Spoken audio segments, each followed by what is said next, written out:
आज हम बात करेंगे यजुर्वेदा की। यजुर्वेदा एक एंशिएंट टेक्स्ट है जिसमें बाकी सभी वेदों की तरह ही वर्सेस और हिम्स हैं। डिफरेंट रिचुअल्स और पूजा के दौरान यूज़ किए जाते हैं। यजुर यानी कि संस्कृत के यजु धातु से निकला हुआ, जिसका मीनिंग है वर्शिप या सेक्रीफाइस। यजुर्वेदा एक्चुअली एक्सप्लेन करता है कि रिलीजियस रिचुअल्स किस तरीके से किए जाने चाहिए, उनमें क्या क्या चीज़ों का यूज़ होगा, कौन से रिचुअल्स किस समय किए जाएंगे। यजुर्वेदा सामवेद और ऋग्वेद से अलग है क्योंकि इसके आधे पोर्शन प्रोज फॉर्म में और आधे पोर्शन वर्सेस की फॉर्म में लिखे गए हैं। यजुर्वेदा को 1200 से 900 BCE के बीच में कंपोज किया गया होगा।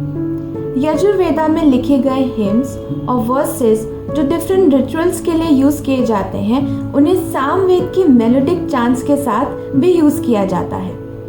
बहुत सारे हिस्टोरियंस इसे वैदिक पीरियड की रिलीजियस और सोशल लाइफ को समझने के लिए भी यूज़ करते हैं, और इसी के साथ साथ इससे हमें कई तरीके की ज्योग्राफिकल नॉलेज भी मिलती है। ऐसा भी माना जाता है कि यजुर्वेदा ब्रह्मा यानी कि क्रिएटर ऑफ द वर्ल्ड के साउदर्न फेस से रिवील हुआ था, और यजुर्वेदा में 1875 वर्सेस हैं, 40 अध्याय हैं यानी कि चैप्टर्स, जो ऋग्वेद के बेसिस पर ही फॉर्म हुए हैं।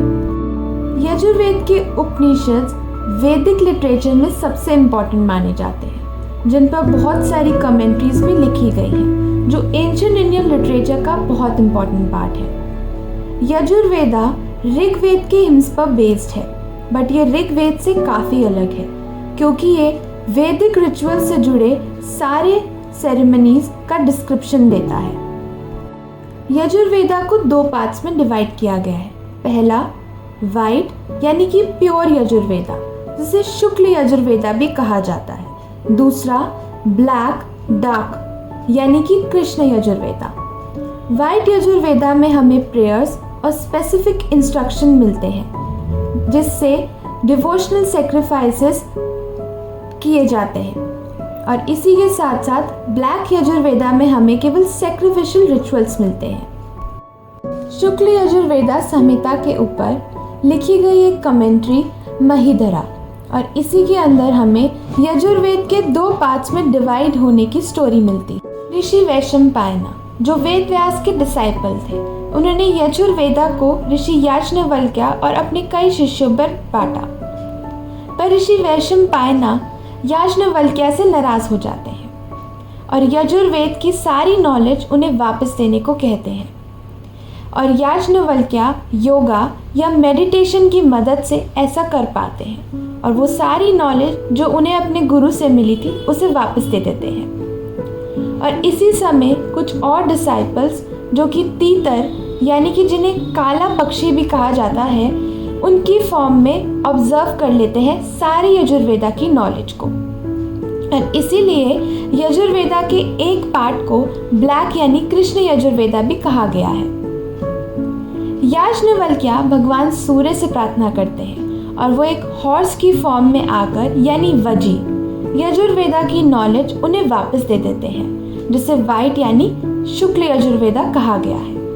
क्योंकि सूर्य भगवान एक वजी की फॉर्म में आते हैं, इसलिए इसे वाजसनेया भी कहा जाता है।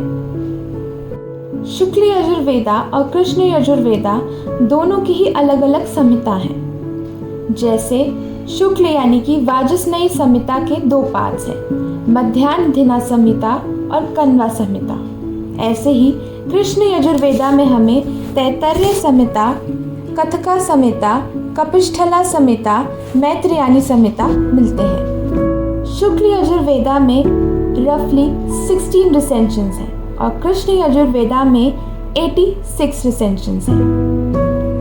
लेकिन आज हमें शुक्ल यजुर्वेदा के केवल 2 ही रिसेंशंस मिलते हैं, मध्याह्न संहिता और कण्वा संहिता,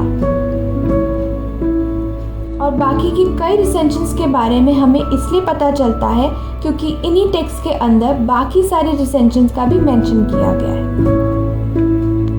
दोनों ही रिसेंशंस मध्याह्न और कण्वा एक दूसरे से काफ़ी मिलते जुलते हैं। इसी तरीके से कृष्ण यजुर्वेदा के भी केवल 4 ही रिसेंशंस आज हमें मिलते हैं। लेकिन कृष्ण यजुर्वेदा के वर्सेस काफ़ी डिसऑर्गेनाइज्ड हैं और काफ़ी कंफ्यूजिंग भी माने गए हैं, क्योंकि कृष्ण यजुर्वेदा में हमें मंत्रा और उन्हीं के साथ साथ उनके एक्सप्लेनेटरी टेक्स्ट भी दिए गए हैं, और इसी के साथ साथ शुक्ल यजुर्वेदा के वर्सेस काफ़ी वेल ऑर्गेनाइज्ड हैं और आसानी से समझे जा सकते हैं। और इस वीडियो की आगे की इन्फॉर्मेशन के लिए इसका पार्ट 2 देखना ना भूलें।